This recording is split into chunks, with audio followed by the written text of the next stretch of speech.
رب کریم نے ارشاد فرمایا الیوم اکملت لکم دینکم، آج میں نے تمہارے لیے تمہارا دین مکمل کر دیا ہے، مکمل ہو گیا دین، اس کے بعد کوئی اور دین نہیں آئے گا۔ اس آیت نے بتا دیا کہ حضور آخری نبی ہیں، دین مکمل ہو گیا، اب کسی اور پیغمبر کی، رسول کی، دین کی، کتاب کی ضرورت باقی، آج میں نے تمہارے لیے تمہارا دین مکمل کر دیا۔ اور کیا خوبصورت لفظ ہیں قرآن پاک میں، فرمایا وَأَتْمَمْتُ عَلَيْكُمْ نِعْمَتِي، اور آج میں نے تم پر اپنی نعمتیں تمام کر دی، نعمتیں مکمل کر دی۔ وَرَضِيتُ لَكُمُ الْإِسْلَامَ دِينًا، اور اللہ فرماتے ہیں میں نے تمہارے لیے دین اسلام کو پسند کیا ہے، یہ میری رضا ہے، یہ دین اسلام تمہارے لیے پسند کیا ہے۔ کوئی بندہ ساری زندگی مخلوق کی خدمت کرے، ساری زندگی رستوں سے کانٹے اٹھائے، ساری زندگی خیر کا کام کرے، کسی کو تکلیف نہ دے، لیکن اگر مسلمان نہیں نا، اگر کلمہ نہیں نہ پڑھتا تو اس کی ساری عمر کی خیر بھی کسی کام کی نہیں، اس لیے کہ رب فرماتا ہے جڑ دین اسلام ہے، جڑ ہوگی تو پھر شاخیں قبول کی جائیں گی نا، تو اگر جڑ ہی سرے سے نہیں ہے تو خیر کرنے کا معنی، کچھ لوگ کفار کی، مشرکین کی تعریف کرتے ہیں کہ جناب بلے بلے اتنے ویلفیئر کام ہو رہے ہیں، تو یاد رکھو سب سے ضروری جڑ ہے۔ قرآن پاک میں رب تعالیٰ نے منافقین، مشرکین اور کفار کے اعمال کی بنیاد اس طرح کی بتائی ہے کہ جس طرح پتھر پر تھوڑی گرد پڑ جائے، ذرا ہوا کا جھونکا ہے یا بارش آئے تو پتھر صاف کا صاف ہو جاتا ہے، ان کے اعمال اس طرح کے ہیں۔ اس خیر کا کیا مطلب کہ جس خیر میں ایمان ہی شامل نہیں، جب تک بندہ مومن نہ ہو اس کا کوئی عمل بھی اللہ کی بارگاہ میں قابل قبول نہیں ہوتا۔ یہ آیت نازل ہو گئی، فرمایا دین مکمل ہو گیا۔ او میرے بھائیو، خدا را سوچو، کوئی شے مکمل نہیں دنیا میں، کوئی شے، کروڑوں کا مکان بنا لو پھر بھی کوئی نہ کوئی نقص نکل ہی آتا ہے، کوئی دنیا میں شے مکمل ہے ہی نہیں۔ اگر کوئی شے مکمل ہے تو وہ مدینے والے رسول کا دین مکمل ہے۔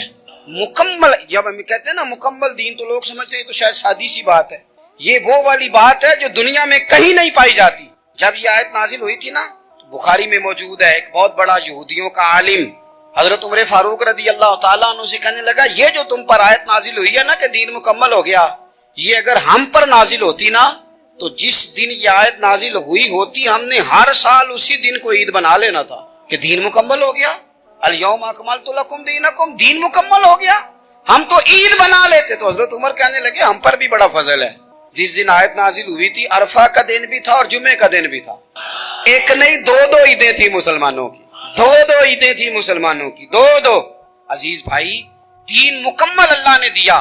اور حضرت عبداللہ ابن عباس رضی اللہ تعالیٰ عنہ نے تو ایک مقام پہ اس کا ذکر بھی کر دیا، جب ان سے کسی یہودی نے کہا نا یہ آیت ہمیں ملتی تو ہم عید مناتے، تو فرمایا تم ایک مناتے نا، ہماری دو تھی اس دن۔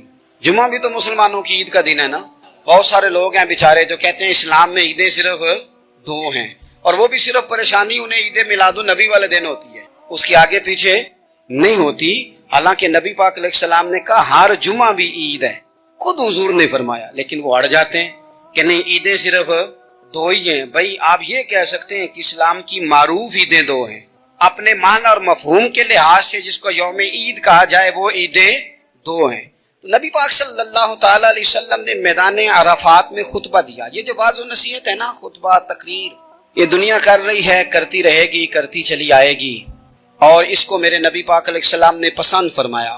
خیر کی بات کرنے والے کو حضور نے دعا دی، محبوب فرمانے لگے اللہ جو میری حدیثیں یاد کر کے آگے پہنچائے اس کے چہرے کو تر و تازہ رکھنا۔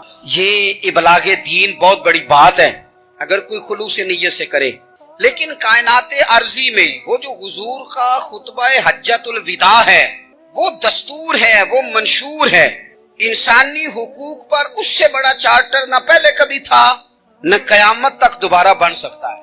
اس کو خطبہ حجۃ الوداع کیوں کہتے ہیں؟ ایک تو مطلب یہ کہ حضور نے یہی آخری حج کیا، اور دوسری بات یہ تھی کہ اس خطبے کے تھوڑے ہی عرصے بعد میرے نبی پاک نے وصال ظاہری فرمایا، اور اس خطبے کو رسول پاک صلی اللہ تعالی علیہ وسلم نے شروع کہاں سے فرمایا؟ یہ خطبہ دیکھیں شروع کہاں سے ہو رہا ہے۔ انسان دنیا میں ملتا بھی ہے، جدا بھی ہوتا ہے، یہ جو جدائی کا وقت ہوتا ہے نا، جدائی کا، شاید بڑی سوچ سمجھ کے کہا تھا حضرت میاں صاحب نے، بڑی غور کر کے انہوں نے کہا تھا کہ دریا کنڈے روخ نہ لائیے، جو آوے روڑ جاوے۔ آپ میدان میں درخت لگاتے ہیں تو کبھی پھل گرتا ہے تو زمین پہ گرتا ہے، اٹھا لیتے ہیں، اگر دریا کے کنارے ہو تو وہ تو دریا میں گرے گا اور رڑ جائے گا، چلا گیا، بہہ گیا، فرمانے لگے دریا کنڈے روخ نہ لائیے، جو آوے رڑ جاوے تے پردیسی نال نہ یاری لائیے، او دا جدوں دل کرے ٹر جاوے وہ تو چلا جاتا ہے۔ یہ خطبہ شروع کہاں سے ہو رہا ہے؟ یعنی ابھی آغاز کلام ہے، بات آگے آئے گی، آغاز کلام ہے۔ میں کہہ چکا ہوں ولی شاید عبادت کر کے بنے، تقوی اختیار کر کے بنے، ولی اللہ کی حرام کردہ ہر شے سے اجتناب کر کے بنے، وہ جس میں شبہ ہے اس سے بھی بچے تو پھر ولی بنے۔ لیکن صحابی تو حضور کی زیارت سے بنتا ہے نا، نبی پاک کی زیارت سے بنتا ہے، اور صحابہ تو وہ صحابہ تھے جن کی ہر صبح عید ہوتی تھی، خدا کا قرب حاصل تھا، نبی کی دید ہوتی تھی۔ وہ تو اس طرح کا ماحول تھا کہ نبی پاک نے فرمایا حضرت ابو ہریرہ سے یہیں بیٹھے رہتے ہو، تھوڑا ذرا کبھی کوئی کام بھی کر لیا کرو، وقفے سے ملنے سے محبت بھی بڑھتی ہے۔ تو حضرت ابو ہریرہ اٹھے اور ستون کے پیچھے سے ہو کے واپس آ گئے، فرمایا آ گئے ہو، عرض کی حضور دل ہی نہیں لگتا تو جائیں کہاں۔ وہ جو حضور سے آ کے کہتے تھے نا یا رسول اللہ صلی اللہ علیہ وسلم، حضرت صوبان بن مالک، حضور نے فرمایا پریشان دکھائی دیتے ہو، کہا یا رسول اللہ ایک بات پریشان کرتی ہے، کہا وہ کیا؟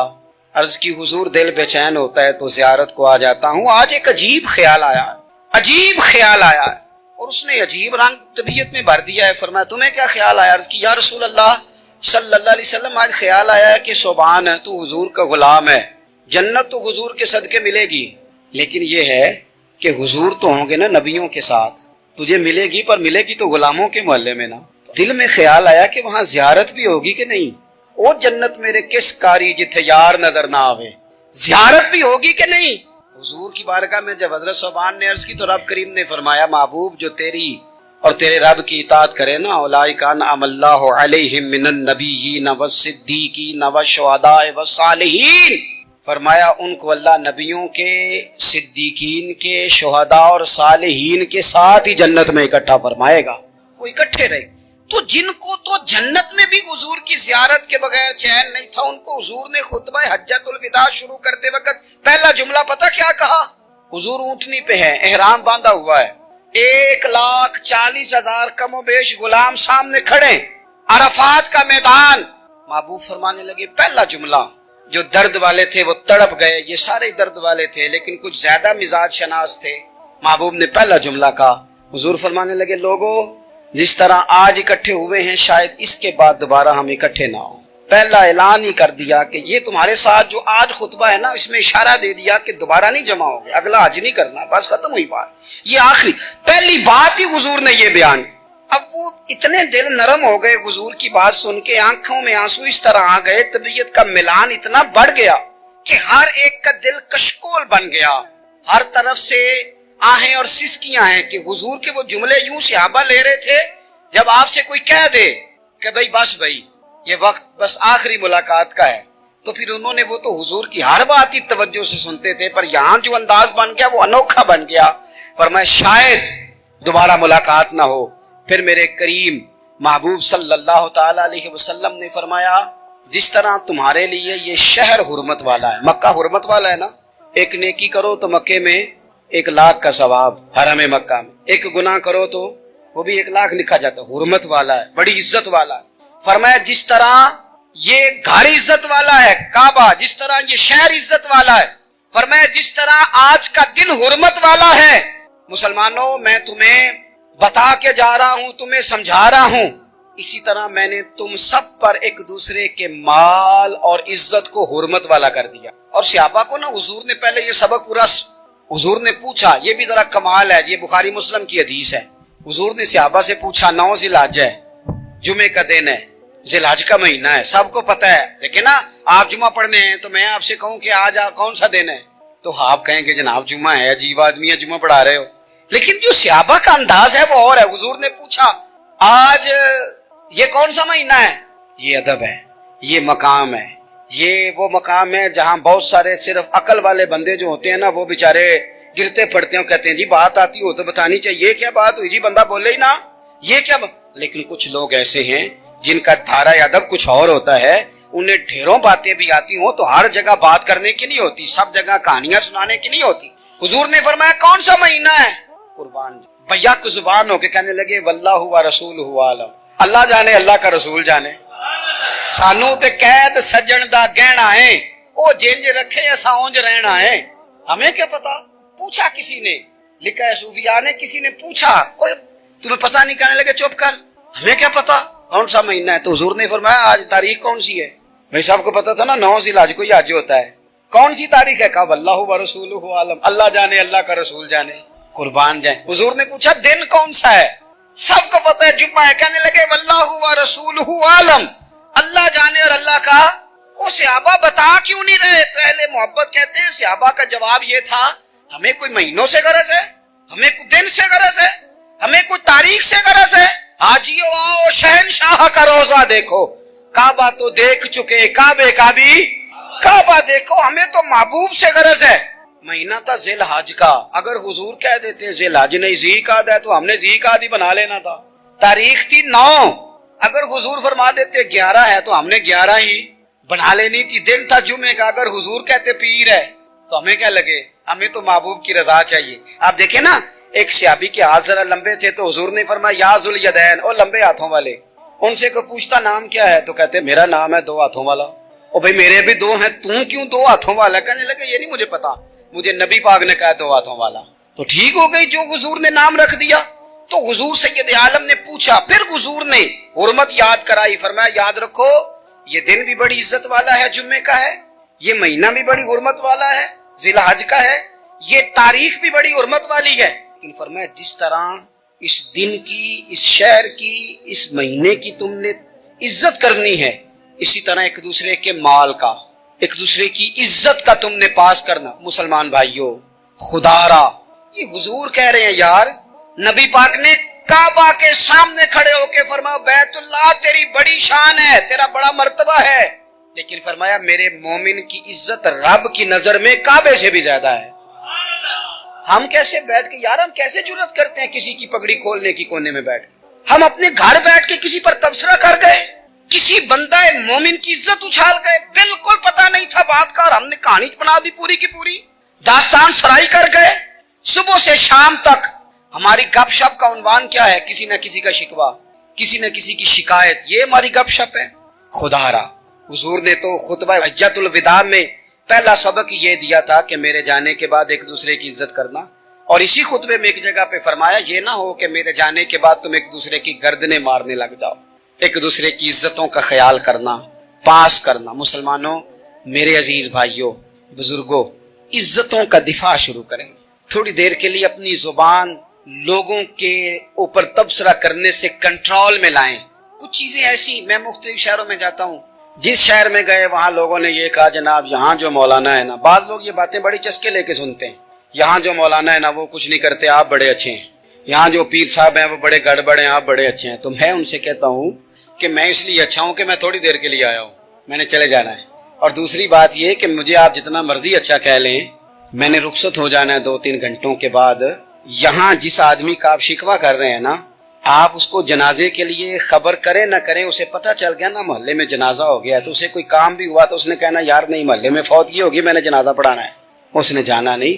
تو کمزوریاں تو سب جگہ ہوتی ہیں، لیکن ان کمزوریوں کی وجہ سے آپس میں بغض پیدا کر لیا جائے گا، اور پھر کمال بات ہے نا کہ اپنی ساری کمزوریوں سمیت اپنے آپ سے پیار ہے، اپنے آپ سے محبت ہے، اور دوسرے کی ایک کا پتہ چل جائے تو ہمیں گھن آنے لگ جاتی۔ تو حضور نے خطبہ حجۃ الوداع کے موقع پر یہ بات ارشاد فرمائی۔ دوسرا حضور نے فرمایا لوگوں یاد رکھنا، یہ خطبہ حجۃ الوداع میں نبی پاک نے فرمایا، یہ حضور خطبہ دے رہے ہیں، اور اس وقت دے رہے ہیں جب حضور صحابہ کو بتا چکے ہیں کہ یہ آخری ملاقات ہے، جو دور دراز سے آئے ہیں ان کو بتایا ہے کہ یہ میری تمہاری جو مجلس ہے، جو محفل ہے، جو تم سے بات ہو رہی ہے، یہ آخری ہے۔ محبوب فرمانے لگے لوگوں یاد رکھنا قیامت قائم ہوگی۔ ان جملوں کا حسن ملاحظہ کر لیں، فرمایا قیامت قائم ہوگی، تم اپنے رب سے ملاقات کرو گے، اور فرمایا تمہارا رب تم سے تمہارے اعمال کے بارے میں پوچھے گا۔ یہ خطبہ حجۃ الوداع میں کریم نے فرمایا، صبح تم اٹھے کیا عمل کیا، اللہ پوچھے گا، کسی سے ملاقات ہوئی، طرز کیا تھی، سوچ کیا تھی، اللہ پوچھے گا، لین دین میں کیا معاملات تھے، تمہارے اعمال کے، اللہ سے ملاقات ہوگی، وہ کھڑا کر کے پوچھے گا۔ اور حدیث میں کئی جگہ پہ حضور نے فرمایا وہ تم سے سوال کرے گا، تمہیں جواب دینا ہے۔ میرے عزیز بھائیوں، تیار رہنا چاہیے، تیار۔ ہم نا منت کرتے ہیں آخری دن ہونا، تنخواہ دار لوگ کہتے ہیں یار یہ آخری ایام چل رہے ہیں، کوئی خرچہ نہ بتا، اس لیے کہ حساب کے متھے لگنا ہے،